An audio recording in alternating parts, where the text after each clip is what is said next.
Hello everybody, my name is Aceface, we're here on Tranquility and we're going to test out a new ship. This is inspired by the previous Propless T4 Cerberus fit I made, which was inspired by Gustav Manfred's video he made on a Propless Cerberus fit for I think T5/T6.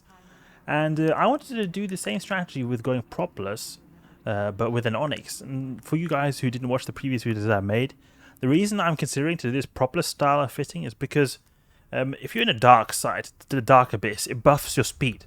If you buff your speed, then you have less need to have a prop mod like an afterburner. But obviously you are going to go slow, but it's not going to be as important.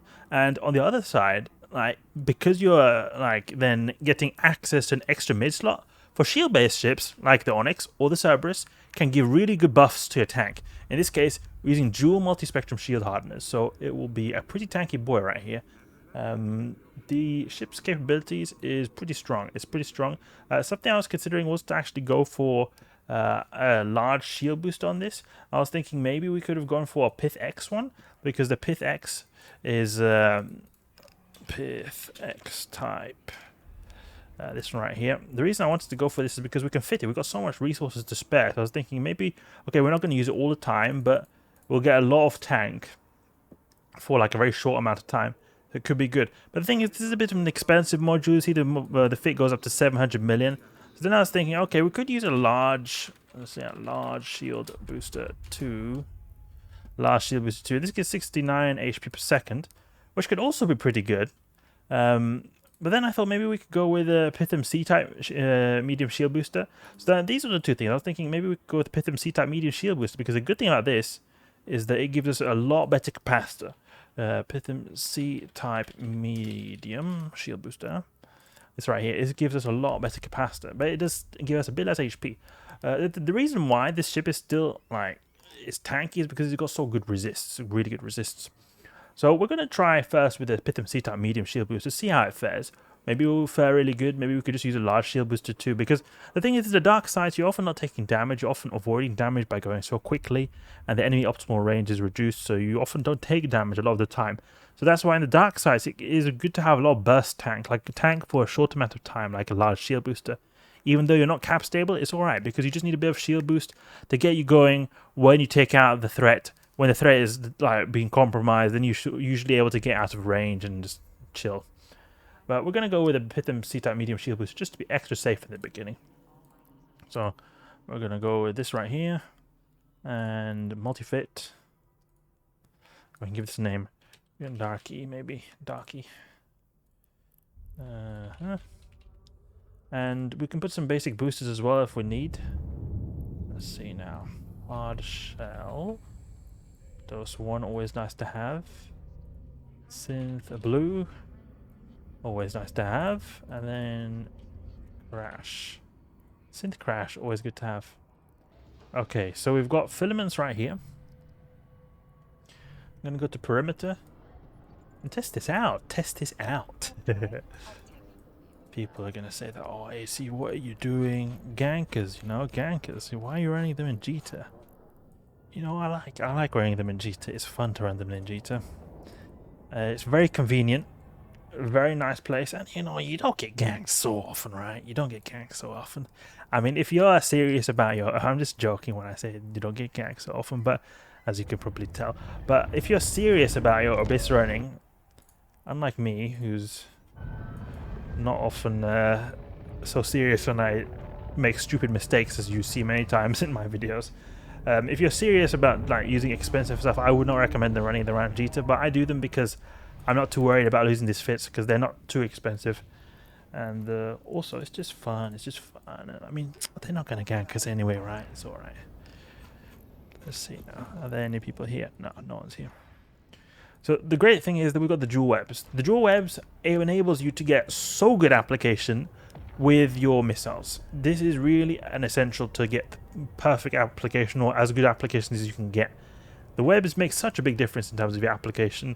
And especially in the dark side where velocity is buffed, could be very good to use your webs. It benefits a lot. If I'm going to use a mid slot for application, it's going to be a web, because that's going to be the best buff I can get to application. I never really understood this before, but webs on missile-based ships, especially in dark sites, they just give the best amount of application. I've just tested different types of modules. Target Painter, Missile Guidance Enhancer. Yeah, the main downside to using webs is just the limited range. The webs have limited range, so you can't use them whenever you want. Like, you have to get up close. The thing is, in the dark side, you're naturally pretty quick, so you're usually able to get close. Now, it will be a bit of a problem when we've got no prop, but still, stuff will want to get close to us. Stuff will want to get close to us usually, because their optimal range is reduced as well. So they'll often orbit a bit closer. Like, you'll notice that, for example, rogue drones, who usually orbit maybe, I don't know, 10 kilometers, something like that, are going to get in real close, like under 5 kilometers. But if I was going to go the even cheaper, I'd remove this for large shield boost, so that's what I would do. But I want to just test out with a little bit of safer style, with a bit of a stable capacitor, a little bit less shield boost. So that could be a bad thing, though. Okay, we've got less shield boost right here. But a bit of a stable capacitor, I think that will work out a bit better. Because something that is not affected by the dark side's reduction in optimal range is neuters, or are neuters. Neuters are the same range. Doesn't matter which filament you use. Okay, lucid guys. A bunch of neuters here. Look at that. Okay, we'll use the shield booster when we need to. Scourge, Rage. We've got Caldari Navy over here. So we'll go for these little frigates first. They're probably going to get in close first, actually. We'll go to the Bioadaptive Cache.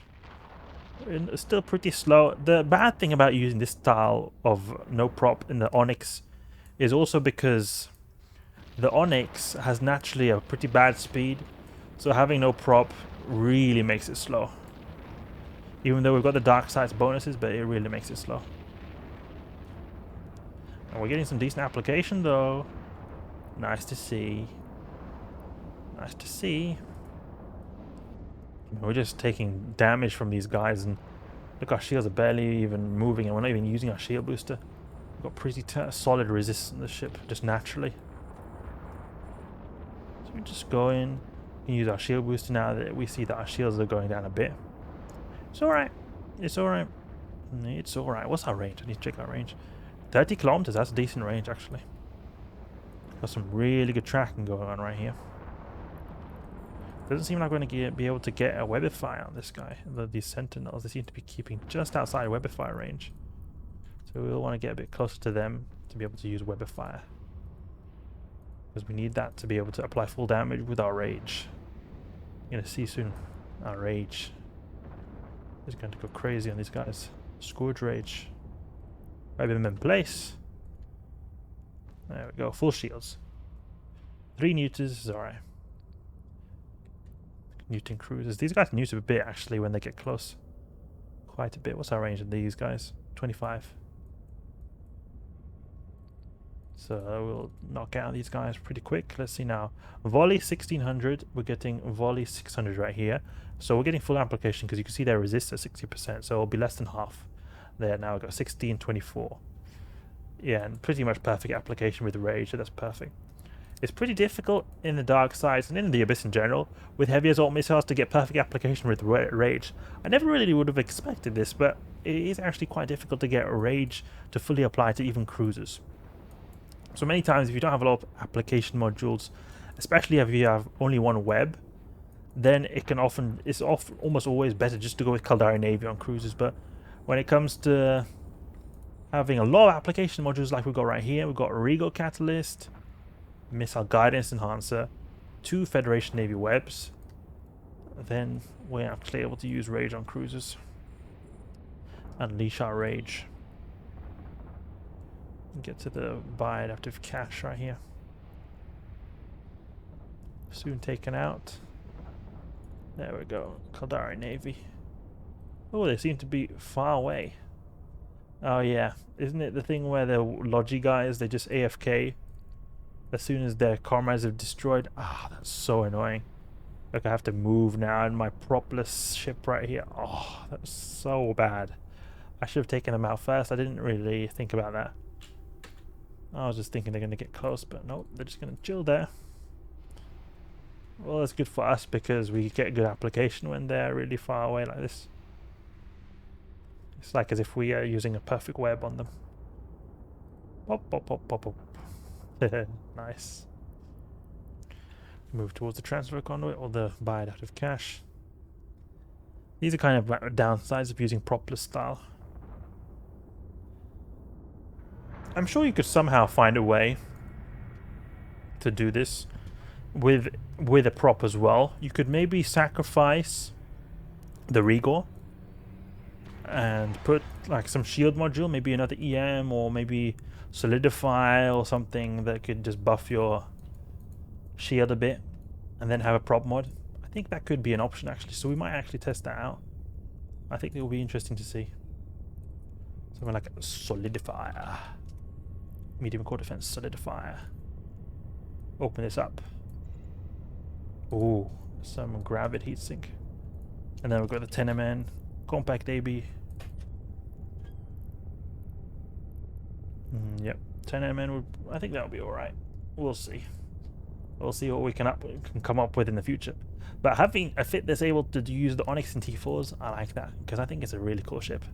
Looks great. It looks like a big brother of the Gila, even though the Gila is superior to it in many ways. But the model looks different, makes it look like a bit more of an advanced Gila. Buy adaptive cache, let's get to this. Anchoring, harrowing, let's go for the ghosting. He's going to cause problems in terms of application. We would want to take him out first. Dual webs. Let's see you take care of that. Oh, he is taking some big hits right there. Can we lock this up? Yeah, we can lock that up. And pop.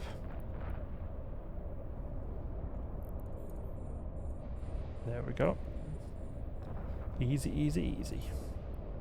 Land one volley here. There's to the buy adaptive cache. Open this up. Great. Shining Vila Dama. I was at one point in my Abyss career really afraid of these guys because I sometimes use the Purifier and the Abyss. I really wanted it to be able to do solo T2s, but I never really managed to get to do that. And the biggest wave which I had problems with in solo T2s were the Vila guys, because these Vilas over here, these Vila swarmers, always apply. Always will do damage. They don't do a lot of damage, but they fully apply. So when you've got a ship like a Purifier which has got no tank and just relies on kiting like I was, you'll have big problems. You'll have big problems. But this wave seems to be going really smoothly. I'm just making my way to the buy adaptive cache, and then I'm going towards the transfer conduit. Simple, simple. And grab this, go to the transfer conduit over here. And I mean, let's see now, what is the buffs? I could increase my range actually. I could increase my range, heavy interdiction cruisers. I could increase my range actually to quite a big degree. 20% increase is what we've got to work with right here. We've got 30 kilometers with Caldari Navy. That could then mean 36 kilometers then with max skills. 25 kilometers would probably be like 30 kilometers, something like that, at max skills with Rage. That'd be really good. Really good right there. Okay, so land some volleys right here on this Vila. Take him out, Onyx. I would love to use the Onyx in exotics, but it's annoying. The annoying thing is that you're not able to get as much like tank, because you're not able to avoid damage as easily. In the exotics, everything is going to have full range, everything's going to have full velocity or normal velocity, so I can't speed tank as much. Not like we're really speed tanking here, but I'm thinking like if we did have a speed tank variant of a ship like with an afterburner, it would be nice, because this ship gets a bonus to only exotic missiles.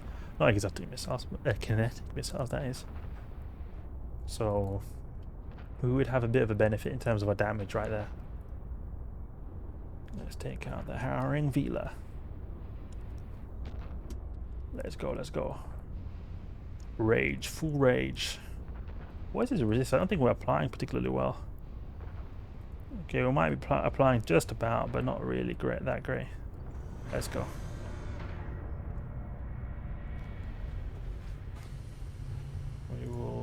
Switch over to Caldari Navy. We've got striking Drex and little frigates over there. Where are they? Okay, we can go towards the extraction. No, actually, no, we'll go to bind active because we're so slow. We want to just focus on taking them out properly. Let's go for some of these frigates. See if we can take them out, maybe. Nah, yeah, there. He's already in range. Starving Dama. Otherwise, we probably would want to go for the Drekavax when we get in range because their armor is now regenerating. We don't want it to let it regen. So it'll be more efficient to go for them first. Plus, they have remote reps that are a bit stronger. Okay, we'll start going for this guy. I'm just using Caldari Navy now because he's like within range of Caldari Navy. Now we can switch over to Rage. Gonna go towards him. Taking like no damage because they were so tanky. Onyx with his insane resists. Because heavy interdiction crews are naturally made to just be really tanky. They're made to tackle enemy ships. They're made to be there and stay there and be heavy and tank the enemy ships, or at least withstand a lot of punishment and keep the enemy down. Not do a whole lot of damage, but they're made to be tanky. So that's the one thing usually you always get with a heavy assault cruiser. You always get, not heavy assault cruiser, heavy interdiction cruiser. You almost always get a really solid tank. DPS and application and mobility, that's a different discussion, but tank, you can almost always guarantee to have a decent tank on a heavy interdiction cruiser because the Devota, the Amar heavy interdiction cruiser, I've actually used it in Electric Abyss and it has fared really particularly well in terms of tanking. Some waves could be a bit difficult because of its lack of mobility, but it is a pretty solid ship, especially in terms of its tank, because the resists are just so good. Okay, take out this Drekavac.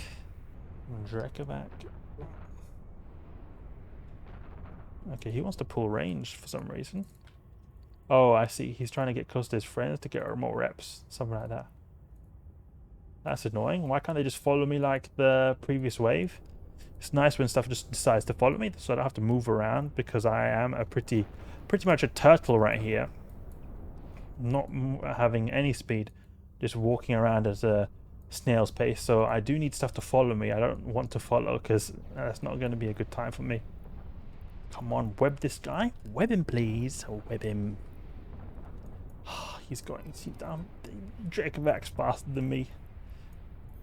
We'll go towards the buy adaptive cache and just use Caldari Navy on the way home.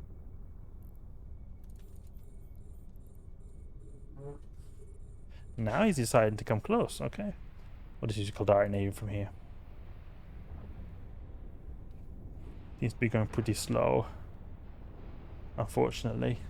Like they know what I'm doing. They know what I'm doing. When I go full rage, they pull range.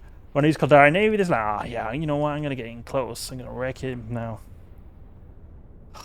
This is a bit frustrating. It would have been quite a bit quicker if we had used rage. And he's tanking so much as well. So much remote reps. So much remote reps from this guy. That it's actually going pretty slow. Scourge rage. No, we reloaded Caldari Navy. Obviously we did that. Obviously we reloaded Caldari Navy. And not rage. Let's reload rage. Attack the striking and shining Drekavac over here. I might have... Oh, I should have probably gone for the Damavik since I had Caldari Navy loaded. But I was just thinking that the Drekavac has a pretty beefy remote armor repair. He's going to remote armor repair these Damaviks to quite a big degree. When we attack him, we're going to take his armor repair out of the picture. Well, on the other hand, there are all these small Damaviks repairing him. So there's that. You've got a bunch of small armor repairs, 4 of them. But like, look how quick this is going now that we're using Rage. Plus, no Drekavacs remote repairing him. They have a lot more potent remote armor repairs. We'll make our way towards a transfer conduit because these guys are all going to be keeping close to us. Can we just go for Rage? Let's see how good we apply with Rage. 400 hit. I guess it's okay. It's not that bad, I guess, all things considered. Yeah, I mean, we can destroy them. Caldari Navy would be better, but something is something. Enough to destroy them. Interesting if we get ganked here.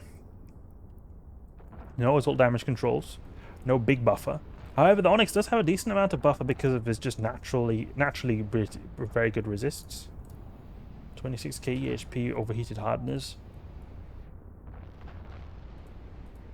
Okay, take him out. Good. Can even stop using our shield booster because we don't need that. I really like to be able to use the T4 Darks, or just any T4 filament really. T4 Darks I preferably actually want to do in an Onyx in a cheap style, because cheap T4s, I mentioned this before, cheap T4 Darks, cheap T4 Firestorms, amazing filaments to do. Really cheap filament cost, and you still get a significant amount of ISK. A really nice activity to do on like an intermediate player, or an intermediate Omega clone who's got like decent skills, but they want to just chill a little bit. They don't want to risk too much. They can use just like, you know, a cruiser that's worth 500 million, 600 million maybe even, or maybe even 400 million, depending on what kind of budget you're looking for, and earn some decent ISK. Okay, let's go to the RG conduit. See if we get ganked. The time right there, pretty slow, 16 minutes. Not the best for T4s. It could obviously be worse. So that's it. T4 Dark, Onyx, Propless. Went alright. A bit slow also in terms of its mobility. When I say slow, I also mean it's just a general completion time.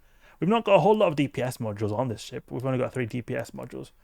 But I think it was alright. Not too bad. I definitely think that there are ways we can make this perform a bit better. Perhaps even put an afterburner, because I think tank was just so good. But then again, there may be other waves that are a bit more challenging on the tank. We'll see.